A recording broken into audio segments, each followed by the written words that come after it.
નમસ્કાર વાલા વિદ્યાર્થી મિત્રો, આપ સર્વે મિત્રોનું સહૃદય હાર્દિક સ્વાગત છે આપણી પોતાની YouTube ચેનલ એવી ગુરુ જ્ઞાન શાળાની અંદર. તો વાલા વિદ્યાર્થી મિત્રો, આજના વિડીયોની અંદર આજે આપણે ધોરણ 7 વિષય હિન્દી વિષયની અંદર સેમેસ્ટર 2 ની અંદર જે આપણું ચોથું ચેપ્ટર જે છે કે દેશ કે નામ સંદેશ, એ ચેપ્ટરનું આજે આપણે અભ્યાસ પ્લસ સ્વાધ્યાય બંનેનું સોલ્યુશન આજે એક જ વિડીયોની અંદર જોવાના છીએ. તો વિડીયોને તમારે સ્કીપ કર્યા વગર છેલ્લે સુધી પૂરેપૂરો જોવાનો છે મિત્રો. અને જો તમે ચેનલ ઉપર નવા હોય તો ચેનલને હમણાં જ ભૂલ્યા વગર સબસ્ક્રાઇબ કરી દેવાની છે, કારણ કે આગળ આવનારી એક્ઝામ જે છે, તમારી પરીક્ષાઓ છે, એની અંદર અમારી ચેનલ તમને ખૂબ જ ફાયદાકારક રહેવાની છે. માટે અત્યારથી જ અમારી સાથે જોડાઈ જવાનું છે. સૌપ્રથમ જોઈએ અભ્યાસ. પ્રશ્નો કે મૌખિક उत्तर दीजिए. તમારે તમારી રીતે ઉત્તર આપવાના છે. यह पत्र किसने किसको लिखा है, જે તમારા અભ્યાસ કરવામાં આવ્યો છે, तो यह पत्र किरण ने अपने मित्र हर्ष को लिखा है. પછી જે બીજો पत्र लिखने वाले का पता क्या है, तो पत्र लिखने वाले का पता है मातृछाया ऊंची शेरी गांव, मातृछाया ऊंची शेरी, और उसका गांव क्या है मेसपुरा, तहसील क्या है बाबर, और जिला क्या है अपना रंगीला बनासकांठा. तो विद्यार्थी मित्रों, आ છે એનું એડ્રેસ. આગળ છે पत्र में क्या वर्णन किया है, तो पत्र में भारतीय नागरिकों की अपने कर्तव्यों के प्रति लापरवाही और सरकार के प्रति उनके शिकायत रवैये का वर्णन किया गया है. અને વિદ્યાર્થી મિત્રો, ધોરણ 7 ના આપણા સ્પેશિયલ વોટ્સએપ ગ્રુપની અંદર તમે હજુ સુધી જોઈન નથી થયા તો વિડીયોના ડિસ્ક્રિપ્શન બોક્સમાં તમને સરસ મજાનું વોટ્સએપ ગ્રુપની લિંક આપેલી છે, અચૂકથી ભૂલ્યા વગર જોઈન થઈ જજો. प्रश्न 4, पत्र के अंत में किरण ने हर्ष के परिवारजनों को क्या कहा है, तो पत्र के अंत में किरण ने हर्ष के परिवारजनों को प्रणाम किया है.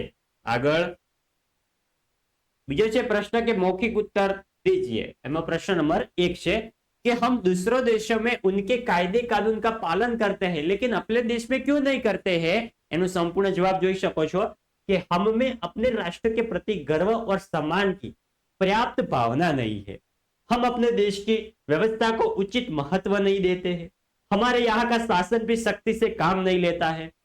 दूसरे देश अपने देश की व्यवस्था को बनाए रखना चाहते हैं, वे उसमें गर्व महसूस करते हैं, हम भी उसमें प्रभावित होते हैं.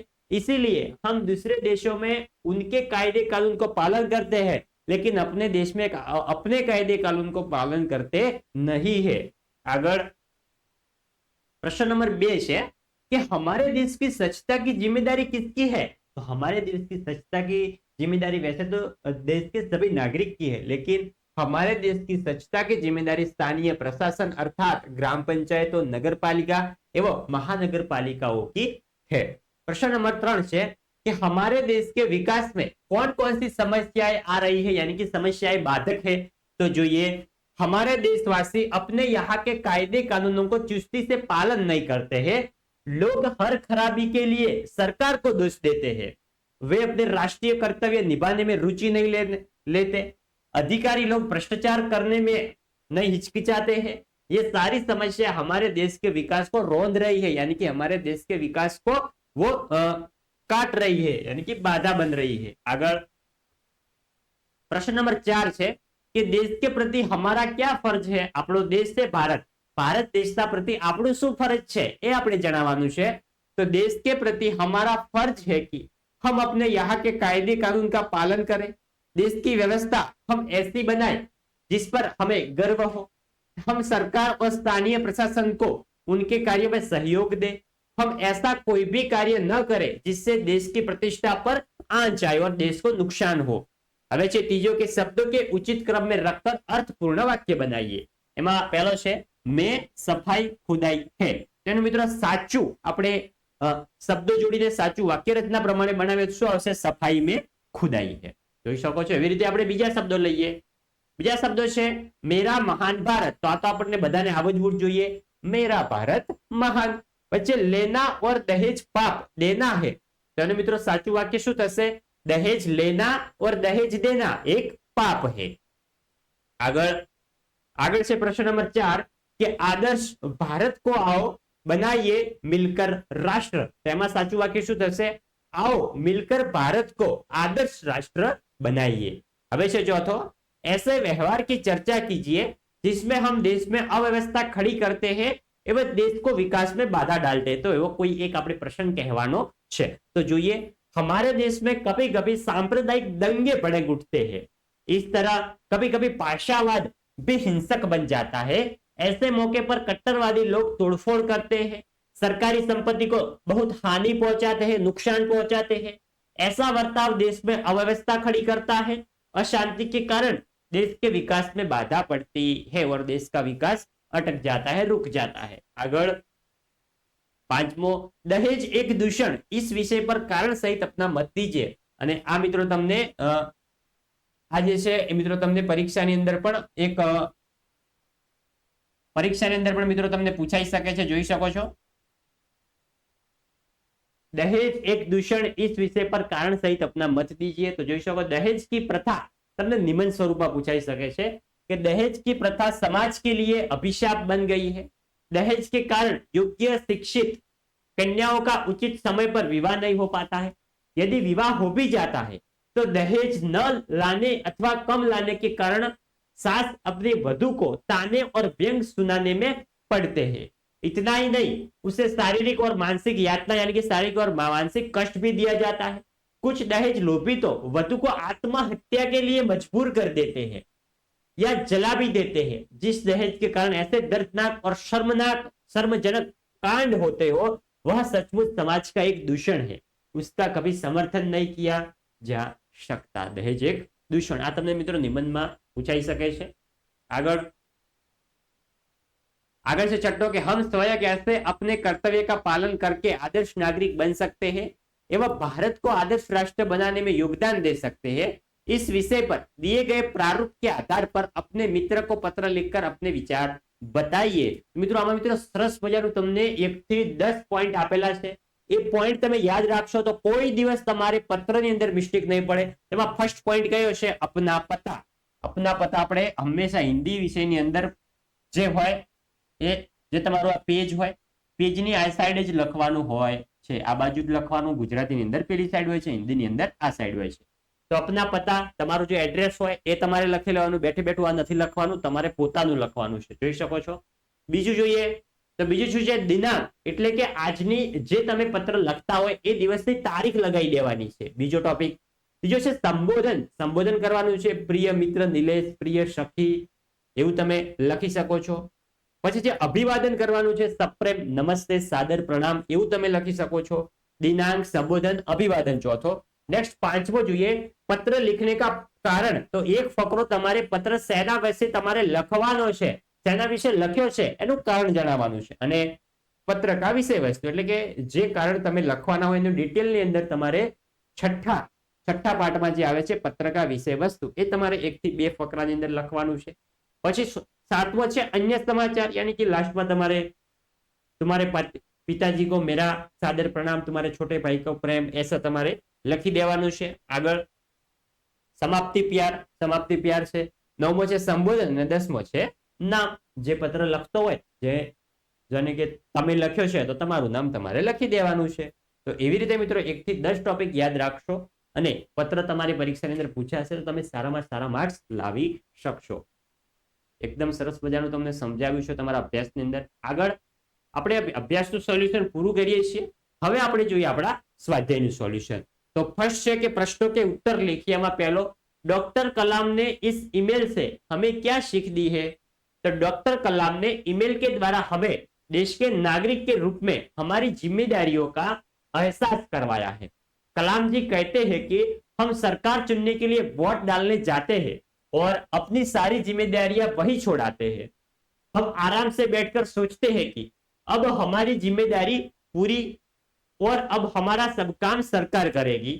हम अपना गली मोहल्ला भी साफ नहीं करेंगे और सरकार हमें साफ सुथरा देश देगी। समाज की समस्याओं के लिए हम भी हमारा यही रवैया रहता है।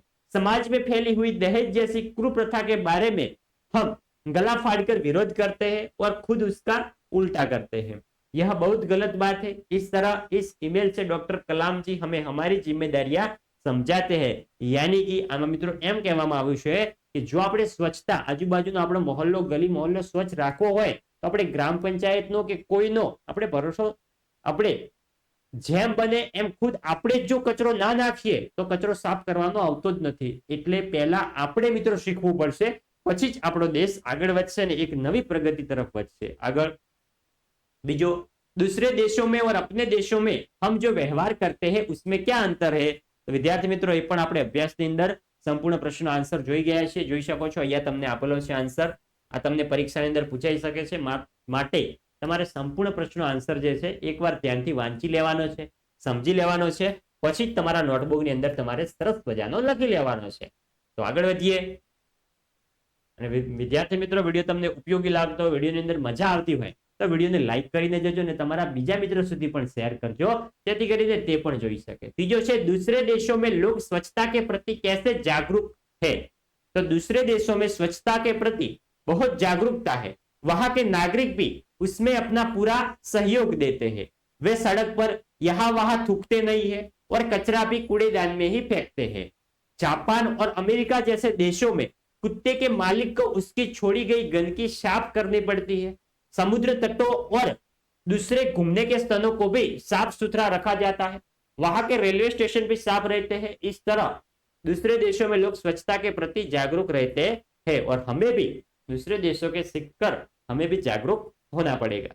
આગળ ચોથો, अपने देश की व्यवस्था को हम कैसे सुधार सकते हैं? તો એનું પણ મિત્રો જોઈ શકો છો સંપૂર્ણ આન્સર તમને આપેલો છે. જો તમારે વિડીયો સ્ટોપ કરીને સંપૂર્ણ પ્રશ્નનો આન્સર જે છે એકવાર વાંચીને પછી તમારા નોટબુકની અંદર સરસ મજાનો લખી લેવાનો છે. આગળ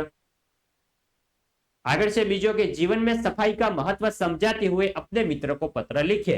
જે આપણે આગળ 10 ટોપિકો જોયા એ ટોપિક પ્રમાણે જ લખવાનું છે. પહેલા મિત્રો अपना पता એડ્રેસ, પછી છે દિનાંક લખવાનું છે, જોઈ શકો છો તારીખ લખવાની છે, પછી સંબોધન લખવાનું છે, જોઈ શકો છો એવી રીતે સંપૂર્ણ લખેલું છે.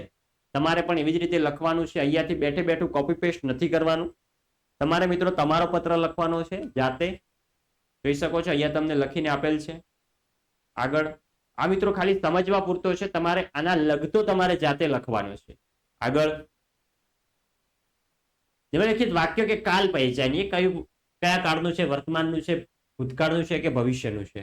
તો મેં ક્રિકેટ ખેલતા હું હાલની ક્રિયા છે, તો એ મિત્રો શું આવશે?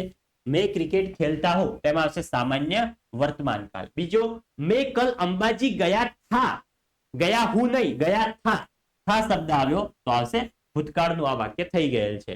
ત્રીજો, કોઈ ગાના गा रहा है, આ વર્તમાન કાળનું છે તો શું આવશે? ચાલુ વર્તમાન કાળ. આગળ વધીએ. આગળ છે आज ठंड ज्यादा होगी, होगी, हो रही है ऐसा नहीं किया गया है, होगी भविष्य है तो आपसे सामान्य भविष्य काल.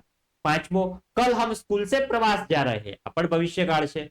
छठो, परसों कश्मीर में हिमवर्षा हुई, परसों परसों हुई थी तो आपसे भूतकाळનું વાક્ય. આગળ કાલ પરિવર્તન કીजिए, કૌંસમાં જે આપેલું હોય એના પ્રમાણે मैं बाजार गया, તેનો ભવિષ્યકાળ શું થશે? मैं बाजार गया तो मैं बाजार जाऊंगा. બીજો, મંદિર में पूजा होगी, ભૂતકાળનું વાક્ય તો મંદિર में पूजा हुई. આગળ બીજો છે शिमला में हिमवर्षा हुई, भविष्यकाल तो शिमला में हिमवर्षा होगी. चौथो, मैंने पढ़ाई की, वर्तमान काल तो मैं पढ़ाई कर रहा हूं. तो विद्यार्थी मित्रों आ હતો આપણો ધોરણ 7 વિષય હિન્દી વિષયની અંદર જે આપણું ચોથું ચેપ્ટર છે દેશ કે નામ સંદેશ, એનું વિદ્યાર્થી મિત્રો સ્વાધ્યાય પ્લસ અભ્યાસનું સંપૂર્ણ સોલ્યુશન. વિદ્યાર્થી મિત્રો વિડીયો તમને સારો લાગ્યો હોય, તમારા માટે યુઝફુલ રહ્યો હોય તો વિડીયોને અચૂકથી લાઈક કરીને જવાનું છે. અને વાલા મિત્રો જો તમે ચેનલ ઉપર નવા હોય તો ચેનલ તમારા માટે ઉપયોગી રહેવાની છે, માટે ચેનલને પણ સબસ્ક્રાઇબ કરજો. મળીશું આવનાર નેક્સ્ટ ઉપયોગી વિડીયો સાથે. ત્યાં સુધી આવજો. જય હિન્દ, જય ભારત.